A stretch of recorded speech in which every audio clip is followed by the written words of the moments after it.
Hello, good afternoon. How is everybody today? Okay, something interesting is happening right now that none of you are in control of, and that is your circadian rhythm.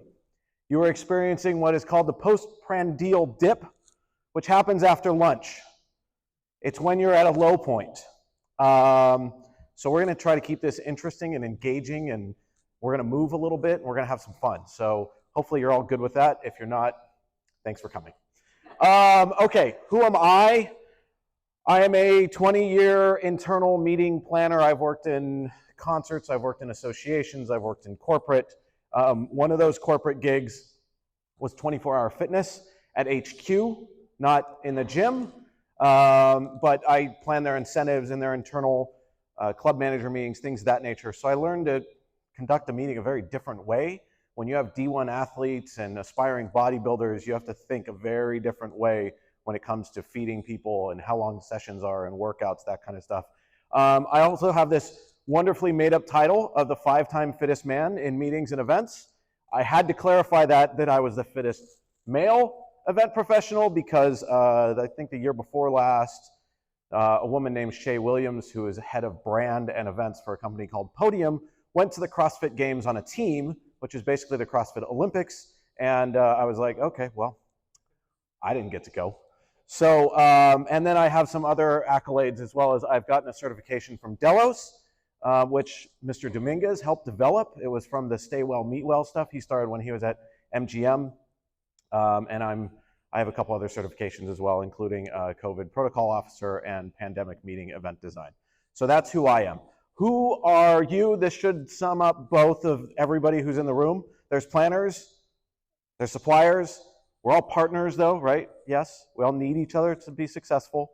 So it's not really for one or the other. We want to have a dialogue here so that everybody's on the same page. Mr. Dominguez said a very interesting thing about feelings drive behavior. So we're going to talk a little bit about how dumb demographics are. Based on these two columns, these two people are the same. Yes? Okay, now still the same? Okay, this is not my data, this is not my study, this is not my science. This is from a man named David Allison. He has a company called Value Graphics. And it's basically the fact that even though these two people look identical, oh, there's one other thing, they're both royalty. Anybody, any guesses as to who they are? No? Okay. I had to update this because it used to say Prince Charles and Ozzy Osbourne, and I would say one is the Prince of Darkness and one is the King of England. And you can see where that would get confusing. But the question is, do these two people make decisions the same way? No. No. They're very different people. So when we start thinking about who's coming to our events, who's coming to our meetings, who is paying attention to what we're saying, we have to think about what's going to influence their behavior. Their feelings drive their behavior. He was a perfect opening act. Thank you, Mike. You did a great job. And this is really true. Now, if I were to ask you a question, so part of their study they surveyed approximately 1 million people all over the world, and they nailed down that there were 56 key values, 56. So if you had to guess on a scale of 1 to 56, where do you think health and well-being would fall on that list? Just shout out numbers. 33, 10. You guys are very active, 2. 40, okay, well, you're all wrong. 5. Now what's interesting here is these other ones are a little tough to see, but belonging, family, relationships, and personal growth all beat out health and well-being. Now, if you think about a group doing a well-being activity, they're going to feel like they belong because they get to be a part of something. They're probably going to build some relationships with people in the room. And they might do something they've never done before, experiencing personal growth. So the point of this is the fact that with wellness activities, you can check off 4 of the 5 boxes and make a real impact on people. So why does it matter? Who frickin' cares? Well, this is very obvious. We're all being asked to do more with less, drive those KPIs, drive those NPSs, etc. There's increasing costs. Yes, well, I'm glad he punctuated with the fact that inflation's only at 3%. Of the 20%, it already went up. So we're trying to drive ROI even stronger. And there's also just flat out a stronger interest in our attendees. The case study, we incorporated what we're going to talk about. I'm going to give you the kind of the punchline in the beginning so that you'll actually be interested in paying attention. We incorporated these when I was at one of my last corporate jobs, and we, on a scale of 1 to 10, we got an average score of a 9.4 for our NPS. We had 400 people at that meeting. Oh, yay, 20 people filled out your survey and you got almost a 10. We got 85% of the attendees to participate in the survey. Thank you. We held the pictures. We said you don't get your pictures until you fill out the survey, which I understand in medical meetings you can hold their CME credits until they fill out the survey and things of that nature. So you guys all know the hack. It's an easy way to drive survey engagement. So let's just jump into it. And what I'm actually going to do is, before we watch this video, I found this video recently, and after this video, it's going to tell you everything you need to know, and then we're just going to go to Q&A. Does that sound good? Okay, go ahead and roll the tape. 5 small meals per day and run. Also, only eat breakfast and dinner and walk. Also, eat lots of protein and lift, and actually don't do any cardio, it's bad for your joints. Also, don't eat too much protein and make sure you're sleeping a lot, but don't be sedentary. But don't be too active, it's bad for your blood pressure. Make sure you replace all your lost salt, but never eat too much sodium. It's easy, just eat vegetables. But don't eat potatoes or corn. Fruit is obviously good for you, and also it's all sugar and it's bad for you. Sugar, I forgot to mention, is a vital source of quick burning carbohydrates that your brain needs to survive, and you should avoid it at all costs. Protein is hurting your kidneys. Make sure you eat a lot of it. Drink water. Never starve yourself. Unless you're calling it intermittent fasting, and then it's okay to starve yourself. Don't overhydrate. Being vegan is obviously the healthiest lifestyle, and also no, it's not. Fish is obviously super good for you, and it's full of mercury and killing you. Simple, right? Ready for Q&A? We done? Everybody understands how to do wellness, right?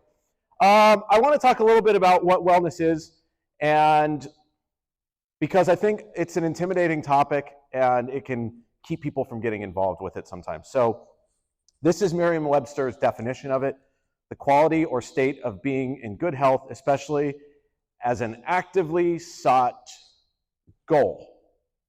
I think there's some key semantics here around the fact that it's a goal. It's always something you're working towards. It's not a destination. Hashtag wellness journey. Okay. Anybody ever heard the term toxic wellness? Yes. Okay, 1 person. 2. All right, awesome.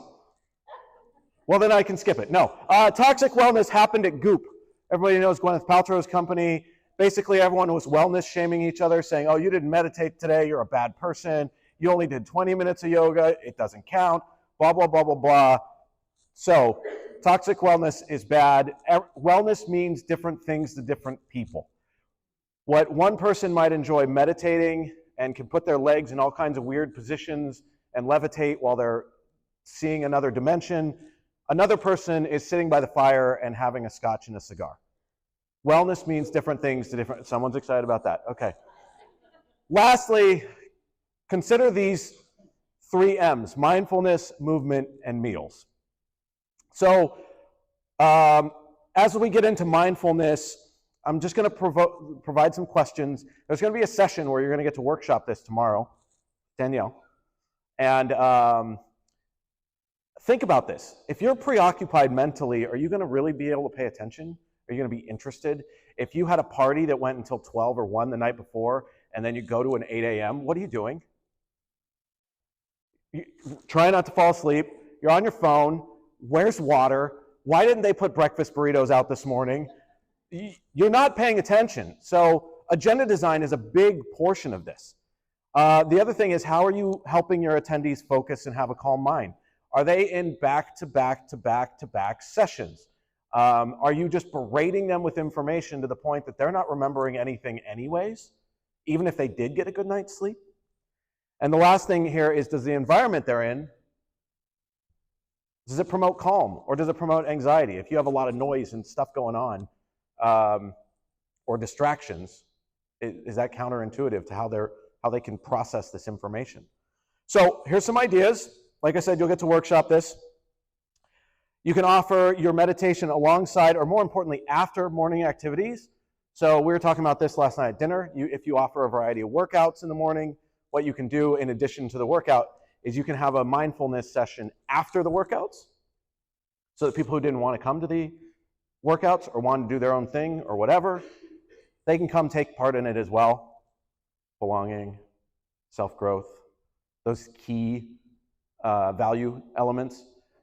But then anybody can participate in it, because the people who are coming to breakfast, they don't have to worry about getting sweaty or showering or whatnot, but you just got to give people enough time.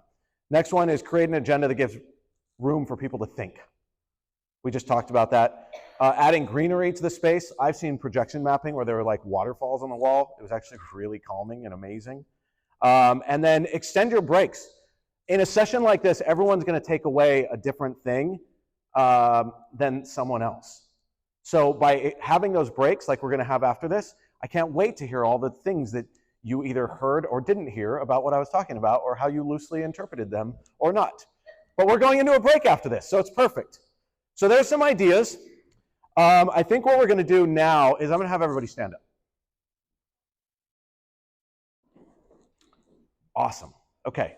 So this next section, I'm going to use the F word a whole bunch. Some people may be comfortable with that. Some people may not be. So what we're going to do is I'm going to count to 3. And if you are uncomfortable with it, you can earmuff. And on the count of 3, everybody's going to say it with me. All right? We ready? There's a lot of giggles. And you can say it as loud as you want. All right. 1, 2, 3. Fitness. That wasn't even close. Okay. You know what we're going to do instead? We're going to call it movement. And before, actually, I'm going to back this up. Oh.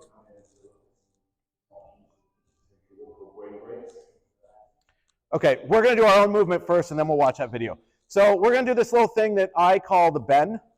I learned it from a gentleman named Ben Hinman. He would do it. He's a theater geek. Sorry, Ben. You know it's true. He also started the company Splash, so some of you may have heard of. It's a event tech registration software company, event marketing.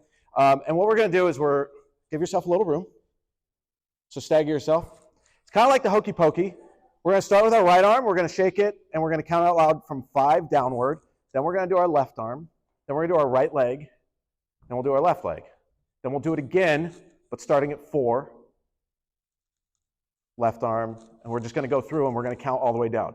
Questions, concerns, anybody like, what is he doing? Okay, all right. So we're going to start right arm, count out loud with me. 5, 4, 3, 2, 1. Let me hear you. 5, 4, 3, 2, 1. 5, 4, 3, 2, 1. 5, 4, 3, 2, 1. 4, 3, 2, 1. 4, 3, 2, 1. 4, 3, 2, 1, 4, 3, 2, 1, 3, 2, 1, 3, 2, 1, 3, 2, 1, 3, 2, 1, 2, 1, 2, 1, 2, 1, 2, 1, 1, 1, 1, 1. All right, that's it.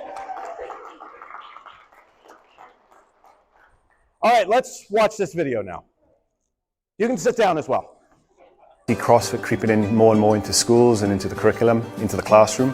It's been wonderful today because we've come in and sort of looked at some options for the teachers to include what we call brain breaks into their lessons. Then also ways in which they can incorporate CrossFit kids into sort of extracurricular clubs like lunchtime and after school. But then even more importantly, how you can actually take the CrossFit Kids program, implement it into a curriculum and actually sort of meet national curriculum assessment objectives using CrossFit Kids. A bout of high intensity exercise is shown to release something called BDNF, brain derived neurotrophic factor. And it's basically miracle grow for the brain. So it stimulates the growth of new brain cells. So it's phenomenal in terms of aiding memory and learning.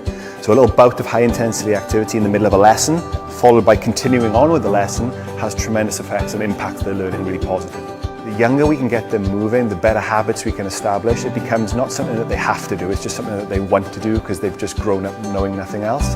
And what's wonderful about the movements that we do within CrossFit is it just provides like a very big movement vocabulary for them, which they can then take and use that as a springboard to go into sport or do whatever they want to do. So it's a really good grounding for them in terms of their physical literacy. Okay, that is not promoting CrossFit, it is promoting movement. I just happened to steal it from the CrossFit page. This is big stuff. Does anybody remember the presidential fitness test in school? Most of you probably remember it and hate it, right?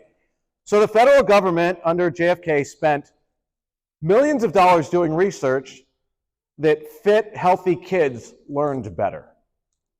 Novel concept. So if it's good for kids, it's got to be good for our old adult brains. So this physical movement and activity is great for us.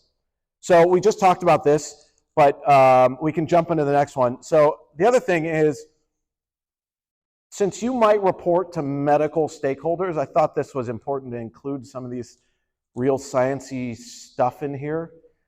Exercise has been shown to increase the hippocampus. It literally physiologically improves your brain, and your hippocampus is responsible for learning and memory. It's like, none of this is rocket science. It's all very straightforward stuff. The last thing is here, by offering attendees the opportunity to move, they will learn more. Like that's it. Like we're not coming up with some newfangled movement or exercise. You don't have to do anything crazy. Just offer them something. Give people agency. There might be some people that want to do yoga. By the way, plug for the bodyweight boot camp tomorrow. I hate yoga. I tried yin yoga, which is the opposite of regular yoga. It's yin to yang. So it's like before bed, and I'm like, oh yay, a new kind of yoga I suck at. I would rather sweat in the morning, get my heart rate up, whatnot. So tomorrow morning, bodyweight boot camp, we're all gonna go in there and come out with big old hippocampuses. So we talked about that. Creating flexible seating options, no critiques here, but you can do like soft seating in the front, classroom in the middle, standing tables at the back for those people who want to stand. And then team building. There was another event I went to where actually I met someone here from Graduate Hotels. They did a citywide scavenger hunt. Excuse me. We walked around the city for the scavenger hunt. We were outside in the sunshine, moving. It was great. Loved it. And the CVB was real happy about it. And then, obviously, if you've ever been to IMEX, you know step challenges and things of that nature are an option as well. But these are just a few ideas to help get you started. So let's jump into meals. I'm going to share a story about me doing something really, really poorly. I was rusty. We were coming back from the pandemic, and it was the first team meeting back from the pandemic. It was the first time a lot of people were getting to see each other. Our team had grown a little bit. We come to this meeting. Everyone's excited to see each other. We go to lunch. It's like our first team meal, right? People staggered in the morning. Not staggered in, but rolled in. Like, you know what I mean. But people came in the morning. Some had breakfast, some didn't. Lunch was like our first time to like sit, congregate. And I saw two people leaving the hotel. And I stop them and I go, hey, is everything all right? Yeah, everything's fine. Well, where are you guys going? Like everybody's upstairs in the room. There's nothing here we can eat. Now I'm gonna use a real F word because that's how I felt. Fuck, are you kidding? What? I'm sorry. Like we just missed it. And I completely alienated these two people. We were trying to bring people together to get to reacquainted with each other, to meet their new teammates, to have conversations, to build bonds. Meals are really important, and it's about agency. So a lot of this information that we're sharing today is from a white paper we wrote in 22, and this just talks about the 9 brain foods that we happen to find. There's even more. There's going to be a link to the white paper at the end. But think about your meals.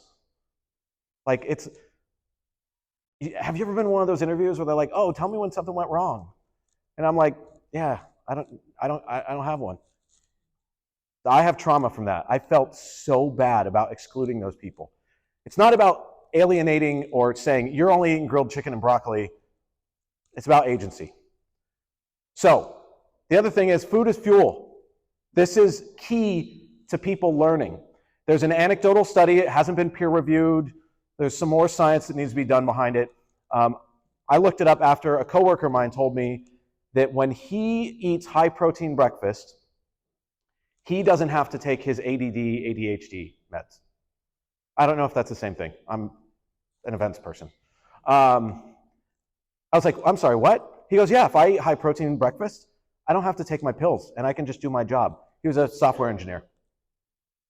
Holy shit.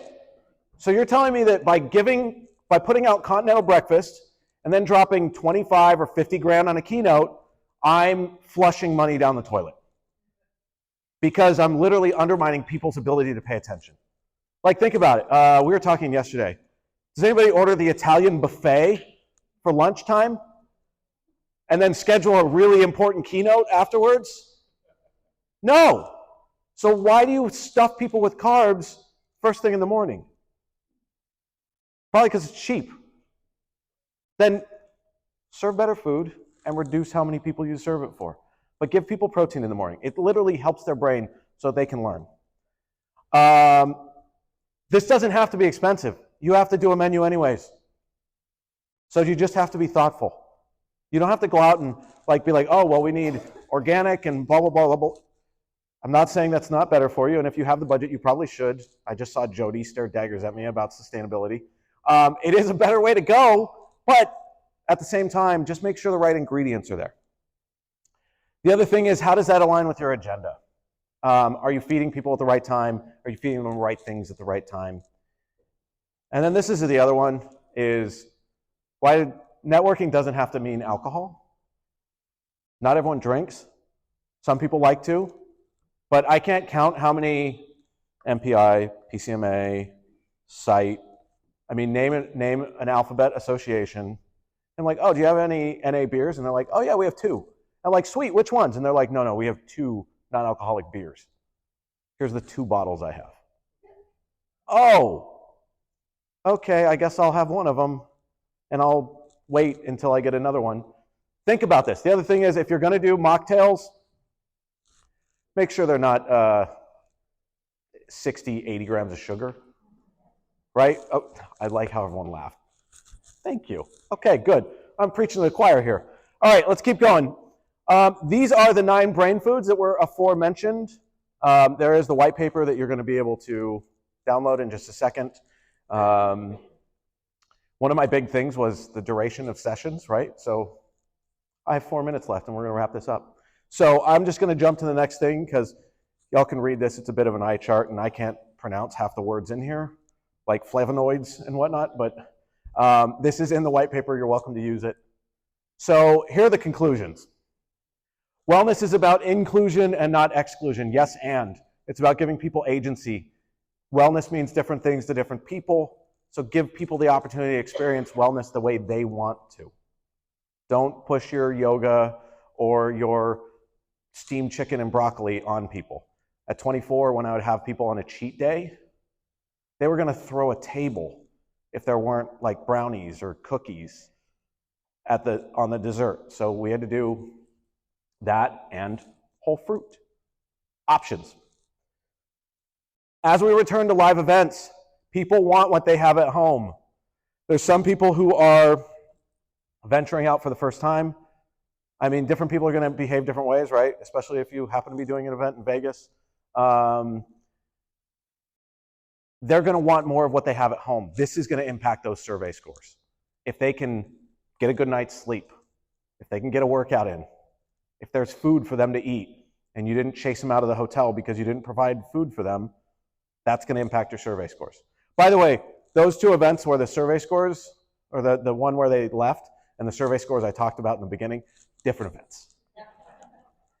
By creating environments where people can engage in line with their preferences, they feel like their time, their money, everything else is spent, and it was spent well and worthwhile. Belonging, self-growth, back to those values. Their feelings impact their behavior. That's what's going to drive your survey scores. leave people energized instead of exhausted. And lastly, focusing on the 3 M's. There's only 3 of them. You can count them on one hand. Mindfulness, fitness, movement, and meals will make sure that people are better prepared to learn, and they're going to retain more information, which means they're going to feel like the event was worth their time. And that's what we're really all trying to accomplish, right? Is that we want people to be like, this, how did I almost not go to that? Okay, this is my M. Night Shyamalan twist.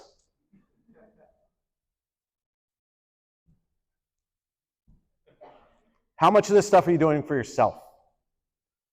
Are you up late at night answering emails at all kinds of god-awful hours? Are you putting everyone else's happiness before your own? An empty glass can't fill another glass. We have to take care of ourselves. We talk about event mind matter and our own mental health and whatnot. You got to take care of yourself before you can take care of anyone else. So this is my call to all of us. As one of you, take care of yourselves. It's worth it, it's valuable, and you're not going to regret it.